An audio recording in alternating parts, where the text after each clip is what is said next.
Hi, everyone. Welcome to our Hill Day celebration event, recognizing and honoring the work of our attendees, our researchers, and lawmakers on this fourth United Against Ataxia Hill Day. On behalf of the National Ataxia Foundation and the Friedreich's Ataxia Research Alliance, welcome.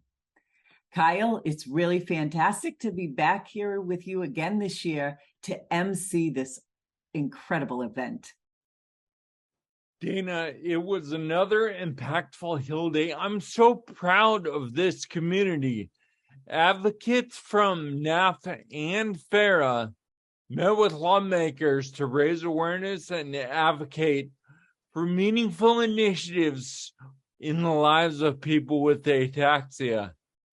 And now, I'm excited to celebrate those efforts with you.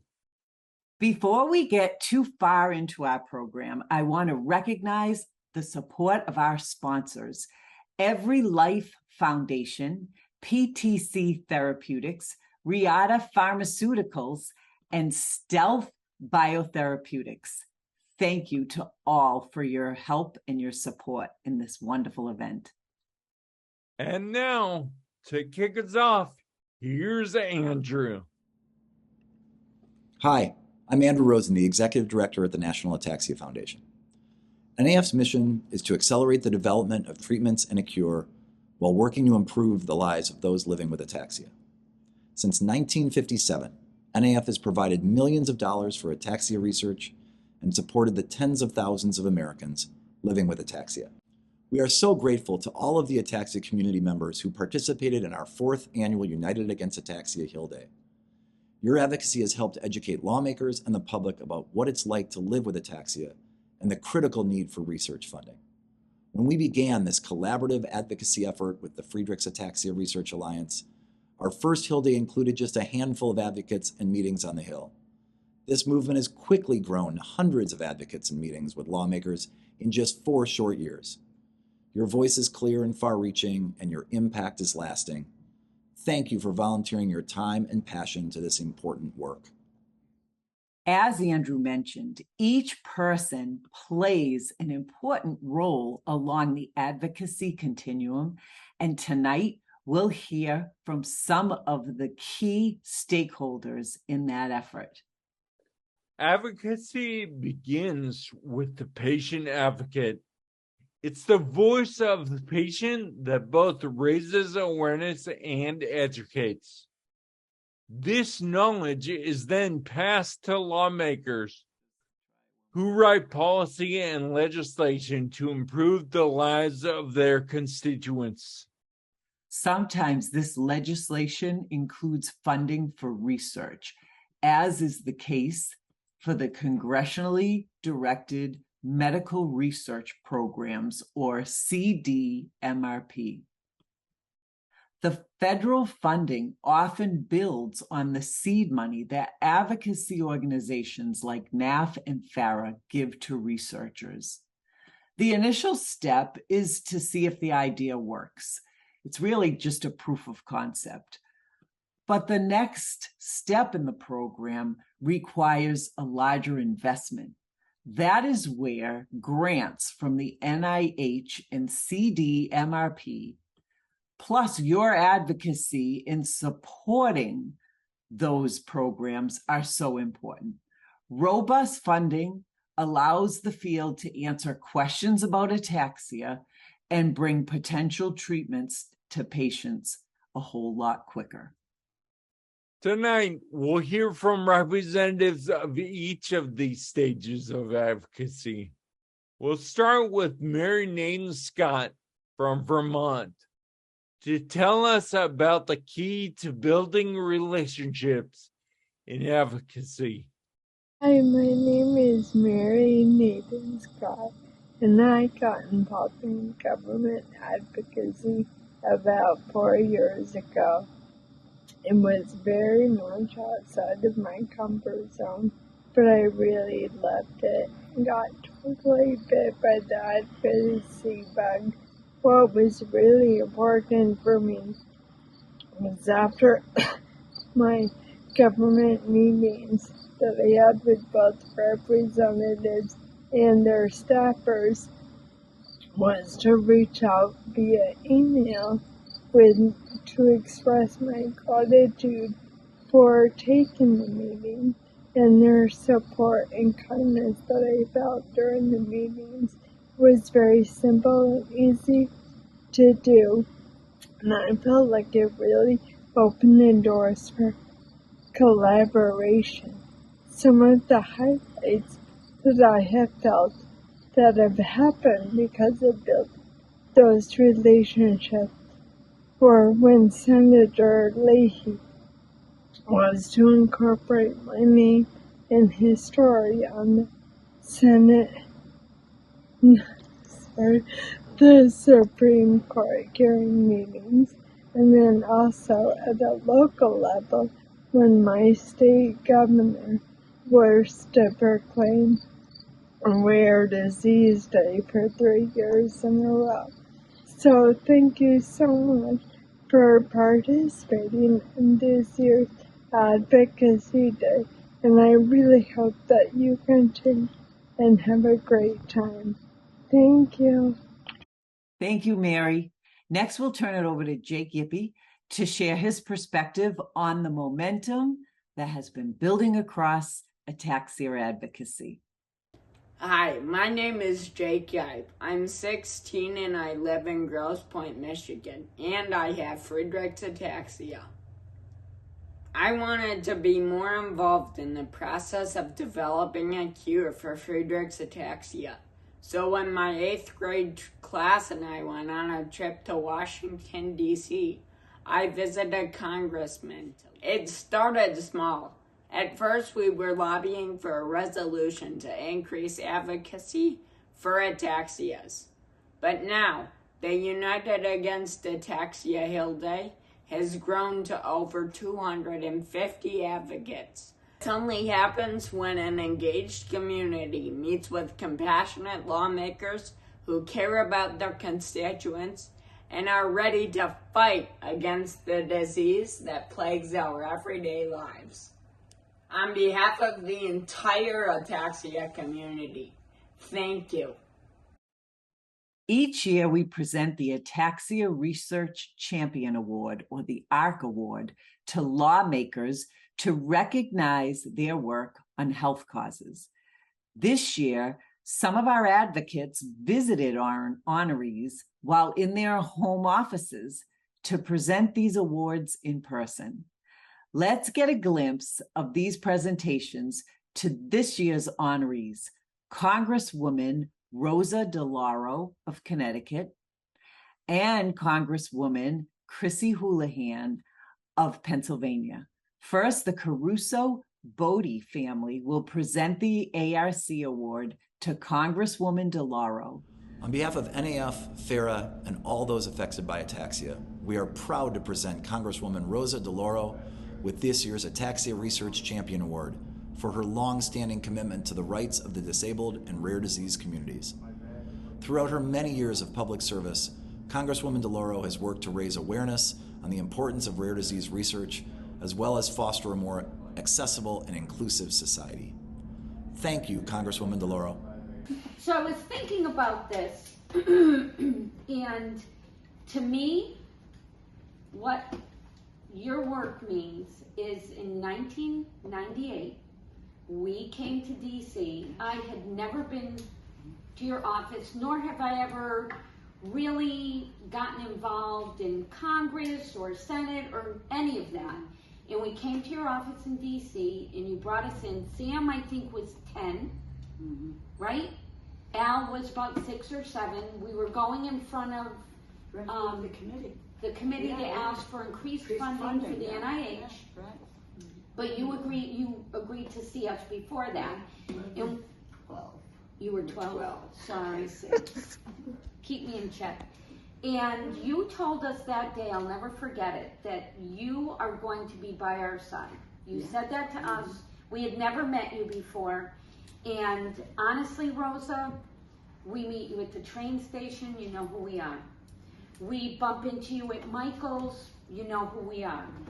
We call your office. Jill's always there to help us. Other people are always answering our calls. You have been on this journey with us since it began, and you've never faltered. And what is even more amazing to me is I talk to other people, and you do the same thing for them. But everything we do is from our heart, because it's amazing to me that a person in your position for all these years remembers everybody in your district and advocates. So your strength has really brought us through this journey, and this is small in size but huge in heart. So thank you so much for being a champion. God, look at that. I put my glasses Go ahead. on to read it. Go ahead. Mine are way over there. Ataxia Research Champion, U.S. Representative Rosen, the National Ataxia Foundation, FARA, Friedreich's Ataxia Research Alliance. Here we go. Yeah, it's beautiful. Can you get all of us? Yeah. Or can you? Hi, I'm Jennifer Farmer, the Chief Executive Officer of the Friedreich's Ataxia Research Alliance, FARA. FARA is a nonprofit organization whose mission is to marshal and focus the resources and relationships needed to reach treatments and a cure for Friedreich's ataxia. On behalf of the NAF, FARA, and the entire ataxia community, we are proud to present Congresswoman Chrissy Houlihan with this year's Ataxia Research Champion Award for her commitment to health initiatives for all Americans. The collaboration between constituents and lawmakers is essential for progress in rare disease research. FARA is located in Congresswoman Houlihan's district, and FARA spokesperson Kyle Bryant had the opportunity to present the award to a member of the Congresswoman's staff at her office in Westchester, PA. Thank you, Congresswoman. We look forward to working with you on health initiatives going forward. Hi, everyone. My name is Chrissy Houlihan, and I represent Pennsylvania's 6th Congressional District, which is nestled in the Philadelphia suburbs and spans from historic Valley Forge down to the mushroom capital of the world, Kennett Square, and up to the city of Reading, familiar to many of you as the Reading Railroad on the Monopoly Board. I want to congratulate you all on your 4th annual United Against Ataxia Hill Day celebration. Today is a celebration of progress, but it's also a rededication to the work ahead. Recently, one of my constituents who is affected by ataxia came to our Westchester office to share his story. Kyle Bryant has several symptoms as a result of ataxia, but although it may affect his movements, in the word of my staff, it doesn't affect his great personality, sense of humor, and outlook for a cure for this disease. I say this from the bottom of my heart. We are truly lucky to have a great champion like Kyle and all of you helping the public better understand ataxia. I was proud to play my role in support of research throughout the appropriations process, and I'll continue to stand in support of each of you. Thank you so much for the recognition as a 2022 Ataxia Research Champion Awardee. It truly means a lot to me, but also to my whole team. Thank you, and continue to be well.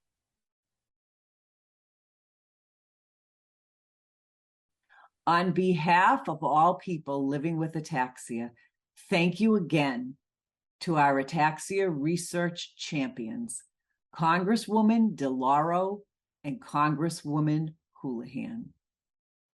Now that we've heard from some of our patient advocates and lawmakers, we're excited to offer the research perspective on what governmental funding means to an ataxia lab, specifically the CDMRP, a funding opportunity made possible by you, the ataxia advocate. I'm here with Drs. Merrick and Jill Naparella, who have dedicated their careers to Friedreich's ataxia research. I met Merrick when I was on my first cross-country bike ride in 2007 when he was a postdoc in the lab of Dr. Bob Wells in Houston. And now Merrick and Jill are leading their own lab that's dedicated to Friedreich's ataxia research. And today they're going to tell us a little bit about how funding powers their research and how advocacy organizations play a part in that process. Merrick and Jill, welcome. Thanks for joining me today. Thanks for talking to us. Yes, it's a pleasure to be here. So, the 2007, right, it was actually the year I received my first funding, and my first funding was from the advocacy groups from foundations. It was a FARA and National Ataxia funding. And that actually started my career. Yes, that allowed me to generate preliminary data, that allowed me in a couple of years to hire a technician, and then later a postdoc. And that was kind of a springboard for me to get a larger long-term federal funding. How does government funding play a part in your research? Right. So we actually have a great example of a way that advocacy group funding helped us build a project in the lab that then allowed us to apply for governmental funding and be successful because of the preliminary data that we generated from our advocacy sponsored projects. So we have an example in the lab of a particular project that we built and grew based on startup funding from advocacy groups, and we turned it into a successful R01 grant from National Institutes of Health that now is a long-term project. So there's a lot of excitement in the ataxia community about the CDMRP, the Congressionally Directed Research Program, and what's the potential of that funding in the ataxia community? It is extremely important for us. The opportunity to apply and compete for the Congressional Directed Medical Research Program, I mean, it's great. The funding is really good. It's at the level of the NIH of R01 grants, or actually higher than that. That allows us to build a bigger program, add to our NIH funding, hire additional staff, and move our research faster. Move, with the ultimate goal of treating or curing Friedreich's. This is really something very important.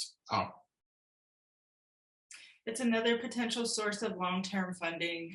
So it builds continuity in the lab, gets people engaged in ataxia research with the promise of having a secure funding for a project for a few years.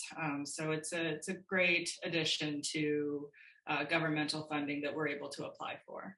Thank you guys so much for joining us, and keep up the great work. Thank you. Thank you. So Kyle, we've heard from the researchers about how federal funding helps advance research. We all know our aim is to bring more insights and ultimately promising therapies to people living with ataxia. Let's hear from one more of our advocates, Jeanette Vivieros, about the essential role of the patient in clinical research. My name is Jeanette Vivieros, and I have SCA3. There are many research studies going on now, and it can be hard to choose one to participate in. I am currently in the Biohaven Troriluzole study at Mass General Hospital.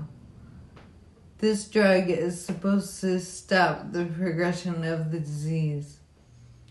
Although this drug may not necessarily improve my current condition, I am thinking of others in my family not showing symptoms yet who would benefit immensely. My study appointments are in Boston, which is 1 hour away. Since COVID, many visits have been virtual, which is convenient because I no longer drive. Anytime I am contacted about taking part in a non-drug related study, I always say yes. I think it is very important, being someone with ataxia, to try to participate in as many studies as possible and to advocate for yourself, as it'll help future generations as well as those with no symptoms yet. Thank you. Thank you, Jeanette. We appreciate all of the time and effort you and all of our clinical research participants have invested in bringing therapies forward. Kyle, I really enjoyed spending the evening with you and all of our advocates. It has been a very impactful day, to say the least, and the momentum only keeps growing. So it's at this point that we're going to close out our celebration. And so let's turn it over to Jen Farmer, the CEO at FARA. Jen? Thank you again to everyone who participated in our 4th annual United Against Ataxia Hill Day. Research funding is our top priority since there are currently no approved treatments for any of the 70+ types of ataxia. Today, you advocated for support of the continued inclusion of hereditary ataxia in the Congressionally Directed Medical Research Programs, CDMRP, increased funding for federal agencies that support research and drug development, and to extend key Medicare COVID-19 pandemic telehealth flexibilities for 2 more years. The initiatives you advocated for were supported by the sincere way you shared your personal stories with ataxia. Lawmakers will remember these requests for support because they were moved by your story and your strength. Thank you for being a part of this important work. Good night.